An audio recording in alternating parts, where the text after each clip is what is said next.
कक्षा 10 भौतिक विज्ञान के अंतर्गत हम प्रकाश का परावर्तन, प्रकाश के परावर्तन के नियम, अवतल दर्पण, उत्तल दर्पण, इनसे संबंधित परिभाषाएं, दर्पण का ध्रुव, मुख्य फोकस, वक्रता त्रिज्या, मुख्य अक्ष, इन सभी परिभाषाओं को हम पढ़ चुके हैं। आगे हम देखेंगे कि दर्पण द्वारा प्रतिबिंब कैसे बनता है और इसको हम चित्र द्वारा कैसे बनाते हैं, वो हम इसमें आगे पढ़ेंगे। तो सबसे पहला बात आती है प्रतिबिंब। प्रतिबिंब किसे कहते हैं? प्रतिबिंब जब हम किसी वस्तु को दर्पण के सामने रखते हैं, कहीं भी दर्पण रखा है और उसके सामने हम किसी वस्तु को रखते हैं, तो वस्तु से चलने वाली प्रकाश किरणें, अब वस्तु से जो प्रकाश की किरणें चल रही हैं वो दर्पण पर पड़ती हैं और परावर्तित होकर हमारी आँखों पर पड़ती हैं, जिससे हमें वस्तु की आकृति दिखाई देती है। इस आकृति को ही वस्तु का प्रतिबिंब कहते हैं। ठीक है, तो वस्तु के दर्पण के सामने कोई वस्तु रखी है और वस्तु से चलने वाली प्रकाश किरणें दर्पण के तल से परावर्तित होकर हमारी आँखों पर पड़ती हैं और जिससे हमें वस्तु दिखाई देती है, और जिस कारण दिखाई देती है उसी को हम प्रतिबिंब कहते हैं।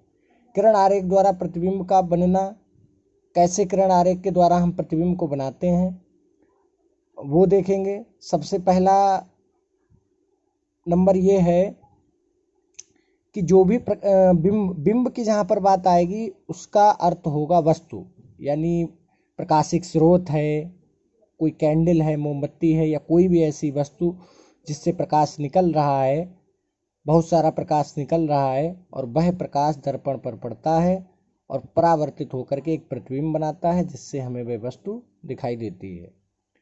तो यहाँ से उस प्रकाश स्रोत से या वस्तु से, बिंब से बहुत सारा प्रकाश निकलता है और बहुत सारी प्रकाश की किरणें निकलती हैं। अब हम बहुत सारी प्रकाश किरणों को अगर हम यहाँ पर लेंगे तो हमारा जो चित्र होगा वो अस्पष्ट बनेगा। तो यहाँ पर 2 या 3 प्रकाश की किरणों को हम लेंगे अपनी सुविधा अनुसार और उन्हीं के द्वारा किरण आरेख द्वारा हम बनाएंगे प्रतिबिंब कैसे बनता है। तो सबसे पहला नंबर आता है दर्पण के मुख्य अक्ष के समांतर। अब ये है आपका अवतल दर्पण, ये है उत्तल दर्पण। सबसे पहले हम आपको एक बार बताए दे रहे हैं फिर से। P है दर्पण का ध्रुव। दर्पण का ध्रुव किसे कहते हैं? जो भी आपका गोलीय दर्पण है उस गोलीय दर्पण के परावर्तक पृष्ठ का मध्य बिंदु दर्पण का ध्रुव P कहलाता है। ये गोलीय दर्पण जिस कटे हुए गोले का भाग है उसकी त्रिज्या दर्पण की त्रिज्या, वक्रता त्रिज्या C कहलाती है। C और P का मध्य बिंदु मुख्य फोकस F कहलाता है। ये P और C जो आगे बढ़ती हुई रेखा है ये रेखा मुख्य अक्ष कहलाती है और P और F के बीच की दूरी फोकस दूरी कहलाती है। तो ये सारी परिभाषाएं हम बता चुके हैं और जब तक आपकी परिभाषा, किरण आरेख और चिन्ह परिपाटियाँ आपकी क्लियर नहीं होंगी, आपको न्यूमेरिकल करने में या किरण आरेख बनाने में बहुत ही परेशानी होगी। इसलिए आप इन सभी चीज़ों को ध्यान से सीखें। तो सबसे पहली यहाँ से बहुत सारी प्रकाश की किरणें निकलेंगी। तो माना हमने एक प्रकाश की किरण जो निकल रही है और मुख्य अक्ष के समांतर दर्पण पर आपतित होती है। अब ये है मुख्य अक्ष और इसके बराबर में अगर हम बहुत सारी रेखाएं खींच दें तो ये सभी किरणें मुख्य अक्ष के समांतर कहलाएंगे। समांतर रेखाओं के बारे में आप जानते ही हैं। तो यहाँ पर ये जो मुख्य अक्ष के समांतर जो प्रकाश की किरण आपतित होती है वह दर्पण पर पड़ने के बाद में परावर्तित होकर मुख्य फोकस से होकर के जाएगी।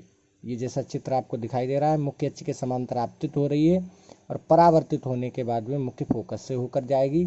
यही आपका उत्तल दर्पण में होता है। मुख्य अक्ष के समांतर प्रकाश की किरण आपतित होती है और परावर्तित होने के बाद में हमें ऐसा प्रतीत हो रहा है कि ये मुख्य फोकस से होकर के जा रही है। तो सबसे पहला नंबर आपका यही हो गया, याद रख लीजिए। जो किरण मुख्य अक्ष के समांतर आपतित होती है वह परावर्तित होकर के मुख्य फोकस से होकर के जाएगी। अब दूसरा नंबर आता है, जो किरण मुख्य अक्ष के समांतर जो किरण मुख्य फोकस से होकर आपतित होती है दर्पण पर। जो किरण दर्पण पर मुख्य फोकस से होकर के आपतित होती है, वह परावर्तित होकर के मुख्य फोकस से वह परावर्तित होकर के मुख्य अक्ष के समांतर हो जाती है। ठीक है, तो जो किरण मुख्य फोकस से होकर दर्पण पर पड़ती है, वह परावर्तित होकर के मुख्य अक्ष के समांतर हो जाती है। चित्रों को जब हम बनाएंगे तो जैसा मुख्य अक्ष के समांतर जो किरण आपतित हो रही है वो परावर्तित होकर मुख्य फोकस से होकर जाएगी। तो ऐसा ना हो चित्र हम और तरह से बना दें, ये हमारी किरण यहाँ से जा रही है, यहाँ से जा रही, इधर उधर जाने में हमारा चित्र गलत हो जाएगा। और जो मुख्य फोकस से आपतित होती है वह मुख्य अक्ष के समांतर हो जाती है। यही होता है उत्तल दर्पण में कि जो किरण ऐसा लग रहा है कि मुख्य फोकस पर आपतित होती है तो ये परावर्तित होकर मुख्य अक्ष के समांतर हो जाती है। तीसरा नंबर है, वक्रता केंद्र से आपतित होने वाली प्रकाश की किरण। ये है हमारा वक्रता केंद्र सी। इस पर जो किरण डायरेक्ट आपतित होती है या इससे होकर के जो किरण दर्पण पर डायरेक्ट आपतित होती है वह परावर्तित होकर के उसी मार्ग में वापस लौट जाती है। ये ना ही मुख्य फोकस से होकर जाएगी ना ही कहीं और से होकर जाएगी। जो किरण वक्रता केंद्र सी पर डायरेक्ट आपतित होती है वह परावर्तित होकर उसी मार्ग में वापस लौट जाती है। यही उत्तल दर्पण में होता है कि ऐसा लग रहा है कि ये किरण हमारी वक्रता केंद्र पर आपतित हो रही है तो ये हमारी यहाँ से परावर्तित होकर के वापस लौट जाएगी। ठीक है, वक्रता केंद्र से आपतित होने वाली प्रकाश की किरण परावर्तन के पश्चात उसी मार्ग पर वापस लौट जाती है। तो ये हो गया तीसरा नंबर।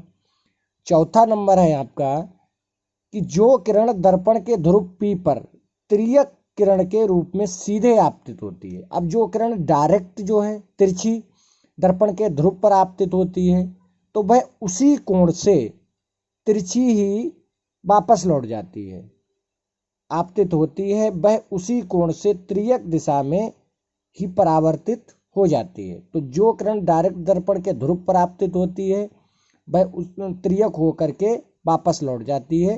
तो ये चित्र आपके इस तरह से बनेंगे, इनका आगे हमें लाभ मिलेगा। अच्छा, ये जितने भी चित्र बन रहे हैं उपरोक्त सभी स्थितियों में परावर्तन के सभी नियमों का पालन होता है। ऐसा नहीं है कि किसी भी नियम में आपतन कोण का मान परावर्तन कोण के मान के अधिक हो जाए। सभी स्थितियों में आपतन कोण का मान परावर्तन कोण के मान के बराबर होता है।